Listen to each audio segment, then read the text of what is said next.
আজ কিন্তু আমরা এসেছি তেলখামাটা গ্রাম। দেখতে পাচ্ছ আমাদের সদস্যরা সবাই এক পাতকুয়ো নিয়ে পড়ে আছে। কত সুন্দর পাতকুয়া, এখানকার পরিবেশ খুব সুন্দর। পরিবেশের মধ্যে আমরা চলে আসলাম।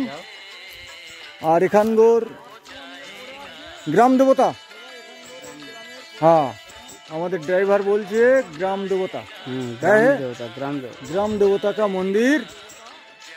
খুব সুন্দর পরিবেশ তেলখামাটা গ্রামের।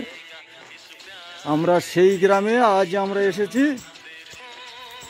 আমাদের ইলেকট্রিকের কাজ করতে। দেখো খুব সুন্দর পরিবেশ গ্রামের। আর ওই সাইডটা দেখতে পাচ্ছ খুব সুন্দর রাস্তা গেছে। ওই রাস্তার মাথায় বড় পুকুর। এখানকার তালাব বলতে, এখানকার পরিবেশে বা এখানকার ভাষায় ওরা বড় পুকুরকে তালাব বলে। আমাদের গ্রামে আমরা যেমন বলি বড় পুকুর বা দিঘি, এখানে সবাই তালাব। আর এই হচ্ছে গ্রামের চিত্র, খুব সুন্দর পরিবেশ। আমরা সেই গ্রামে চলে এসেছি।